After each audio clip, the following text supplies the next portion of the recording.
Delators, thank you for all love and support. I appreciate you all. At every point in time, we know what age we are in, what we are looking for, and what we are supposed to be doing to get what we are looking for. We need to know what we are supposed to be doing, what we are fighting for. Is it our values? Is it our family? What is it that the African is actually fighting for? We are given systems that we don't understand. But until we start understanding what we want, the age we are in, and what we must be doing, we'll continue to be fighting without knowing where we are heading to. Thank you. Thank you and good morning. So good to see all of you here, and thank you to the organisers of ARC for inviting me. Perhaps I could just start by saying that I think that the challenge that Philippa and the organisers of this conference have laid out is much bigger even than we speakers have been told. It's a sort of challenge upon a challenge to be invited to be optimistic about the future from the wastelands of East London. And I'd like to tell all foreign visitors to this conference that if you go just a few miles from this conference centre, you'll find a most charming and historical city with many landmarks worth seeing.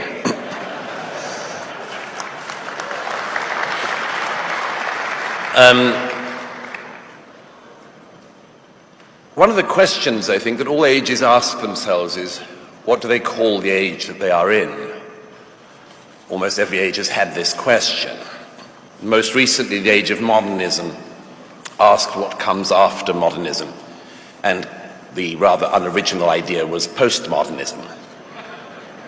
Postmodernism, of course, included its offspring of deconstructionism, and nothing came from that. But I would like to suggest a name for the age that we should be in, and the age that this conference can help bring in, the age of reconstruction. We should be the reconstructionists. The deconstructionists knew something about how to take things apart, but like children with bicycles, had no idea how to put them back together. So it'll be the job of people like those in this room to try to put that civilization back together, and I'm delighted that that's one of the things that we're gathered here to do. I wanted to lay out two broad ideas of what we can do to bring that to pass. First, let me just give an example. Since we are in Britain and there are many Europeans here, I might just make reference to the fact there seems already to be, not in this room, but in Europe, widely a certain contempt for innovations that are occurring in the US, not least at governmental level. There's a whining and a howling about, for instance, Doge's attempts to not just stop government waste, but actually to reform by exposing government waste. One of the great advantages of Doge so far is that you don't only see a way in which a country like America might balance the budget, but in stripping away all of those layers of bureaucracy and budget, you also unveil underneath it the kind of rot that our societies have been willing to put up with along the way. I gather that the administration in DC is looking to do, after USAID, something which was found to be so rotten that it had to be gotten rid of in its entirety, is looking at doing the Department of Education. In America, as in the rest of the West, there is no greater task to do. In New York State, where I spend much of my time, an average spend at a state school is now per pupil around $35,000 a year. For that sum, K through 12 students finish with only just about half of them with basic literacy and half with basic numeracy. So nobody can tell us that money is the problem. Money is not the problem. You could keep throwing money at this problem and you can still create more and more illiterates. So I just wanted to mention briefly the two things I think that can be looked at. The first is, of course, innovation. Again, for those of us in Europe and in Britain, there's an enormous amount to learn, rather than to scorn the American experience. There are reasons why so many of the unicorn startups are from America, why disproportionately they're still from America. There must be something that they're doing right. In this country, we still have a situation where 1 in 5 of the working age population simply do not work, and we, the rest of the taxpayers, subsidize those people not to work. And this seems to me to be a great national scandal, but still something which our governments don't care to address. To my mind, one of the great explanations for this disparity in innovation between Europe and America is a very simple question. It's our attitude towards risk. The idea in America remains that life is indeed risky, that success is risky. And in much of the rest of the West, we've fallen into a kind of complacency, which is a sort of welfarism. When I returned to the UK recently, I discovered that the great debate in the UK was about how to kill the elderly more efficiently. And I was struck that the only argument that any Labour minister could make against euthanasia coming online with the NHS was that she didn't think that the NHS was capable of performing euthanasia efficiently. I mentioned in The Spectator at the time that this was, I think, wrong in one important degree. The NHS is a world leader in killing the elderly. It's just that they only kill the people who don't want to die. The NHS, to which endless governments in this country pour money, is always told to us to be the envy of the world, and yet, of course, none of us can find a GP appointment. But I wanted to mention one other main thing, and to do so I just want to reflect on something that's been much on my mind in the last couple of years. I spent most of the last couple of years in Ukraine and much lengthier time in the Middle East covering the wars there. And when I returned to the UK in December, I bumped into a politician friend from Westminster and I was extolling the virtues of the IDF, with whom I've been embedded for much of the last year in Gaza and Lebanon and elsewhere. And she said to me, isn't it remarkable that extraordinary events throw up these extraordinary people? I was singing the praises of the amazing young men and women of the IDF as they battle the death cults of Hamas and Hezbollah.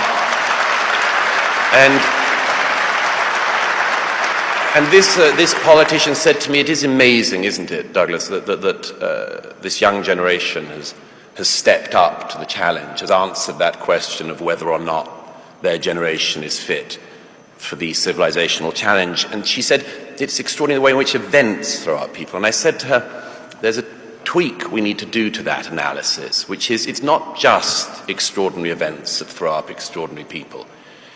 It's extraordinary events when they come up against people who have been extraordinarily well cultured.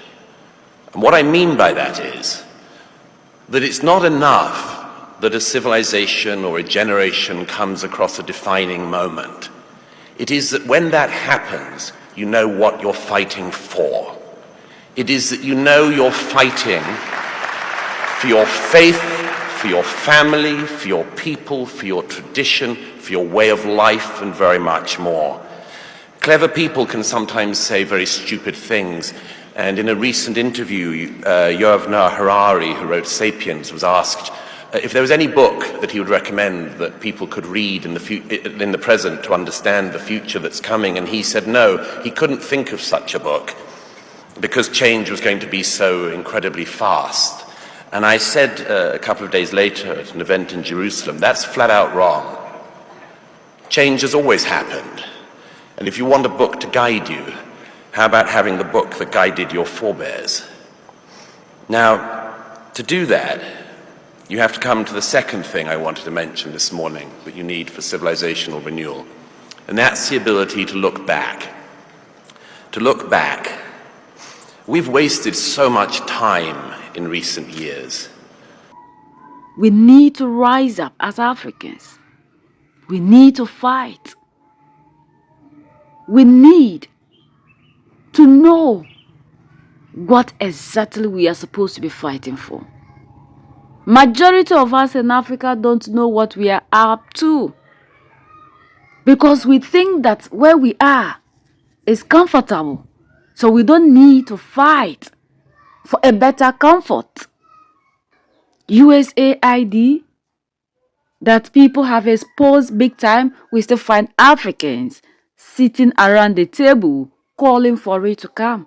Just like our leaders are going around begging for Africa to have a permanent seat in UN Security Council, when actually we can walk out if our problems are not solved. We've seen how we are jubilating over the speeches that these people give, but speech don't solve problem. So until we actually know what we are looking for, we will never be able to fight for it.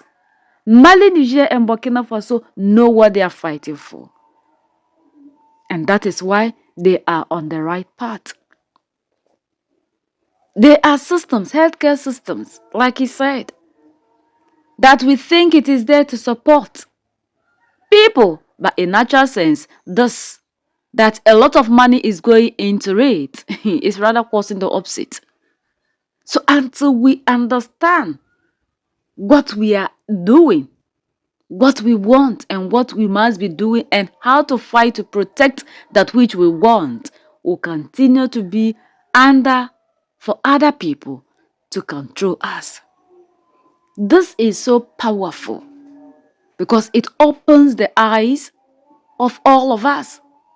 It's just like the way yellow people feels like they are above the African and they look down upon us simply because they've given them the power to be able to do certain things to the black person. They think that they are different without knowing that we are all under the same control.